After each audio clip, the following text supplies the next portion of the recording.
بسم الله الرحمن الرحیم. زمانو محمود الحسن دی یا حسین سر تعلق دی. جمعه اسلامی سابقه د ضلع امیر او موجوده د ضلع نائب امیر ما دی وخت کې چې کومه درنه روانه ده نو دا د مهنګای خلاف ده، د بیروزګارۍ خلاف ده او د موجوده سودی نظام یعنی د هغې خلاف ده.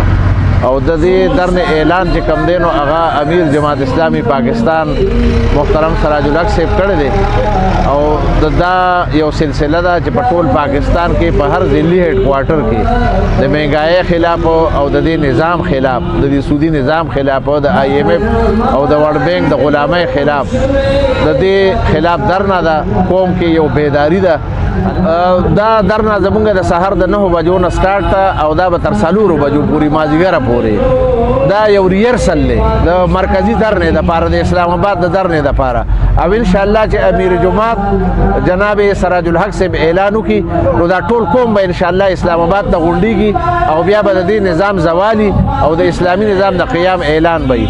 الله تعالی دې وکړي چې ټول امت په دې باندې پوه شي او خصوصا اهلیان پاکستان چې هغوی د یو امانتدار دیانتدار په قیادت کې یو شي او په متفقه طور چې کوم دی نو هغوی اسلام آباد ته راشي او د سودي نظام نه، د ظلم د دې نظام نه، د دې استحصالي نظام نه چې کوم دی قوم ته نجات ورکړي. اعوذ بالله من الشیطان الرجیم. بسم الله الرحمن الرحیم. عزتمندو څنګه چې تاسو ته پته ده سراج الحق صاحب امیر جماعت اسلامی پاکستان په دې ملک کې چې کومه ګرانی مهنګایي راغلې ده د دې خلاف د درنو اعلان کړی دی د 101 درنو. په هغې سلسله کې نن په صوابه ضلعي په سطح باندې زمونږ درنه دا شروع ده.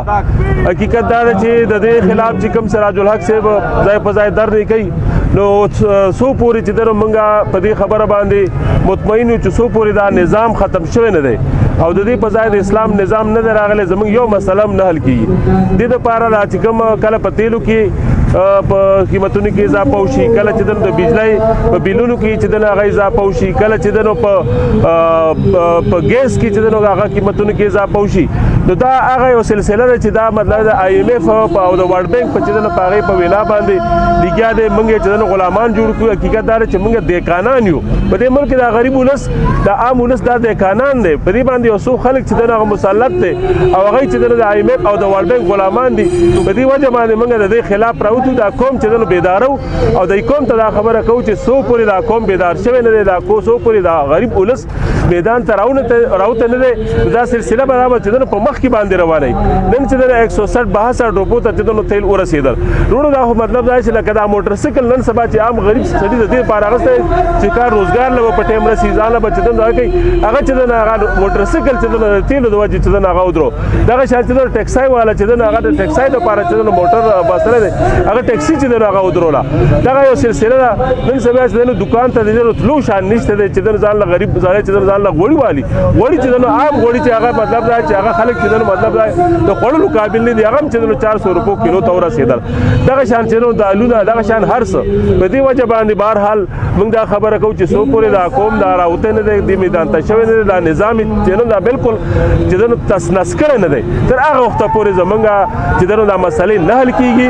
د سراج الحق صاحب ځکه چې دا ټول حکومتونه موږ کتلي دي، د شنې جنډې والا کتلی دی، د برګې والا کتلی دی، د برې جنډې والا کتلی دی، دا ټول موږ کتلي دي. یو سراج الحق صاحب یا یو جماعت اسلامي په دې وخت کې چې د غریب اولس د غریب جنو قوم چې دنو هغه نماینده جماعت دی چې څو پورې دی سره ملګرتیا د قوم نه ده کړې نو دا مسلې به رس تر رزه سیوا کېږي. موږ اپیل کوو چې نن دا درنه شروع ده، دا خلک راوتی دی او دغه شان چې دنو موږ راتلونکي چې څومره زموږ مهمات دي په دې کې چې دنو جماعت اسلامي سره ملګرتیا وکړو. انشاءالله زموږ دا یقین دی چې دا دنیا به هم زموږ اخیسته کېږي او اصل خبره زموږ د آخرت ته آخرت به هم اخیسته کېږي. د دنیا او د آخرت د دواړو د کامیابۍ دغه یو لار ده، یو ذریعه ده، بله لار نشته. ډېرې تجربې وشي دي، ټولې تجربې ناکامه شوي. دغه یو تجربه هغه د اسلام د نظام او چې دنو هغه د صفا سوتره د قیادت چې دنو دا خبره پاتې ده دې دپاره وه چې دنو موږ سره ملګرتیا کول غواړي.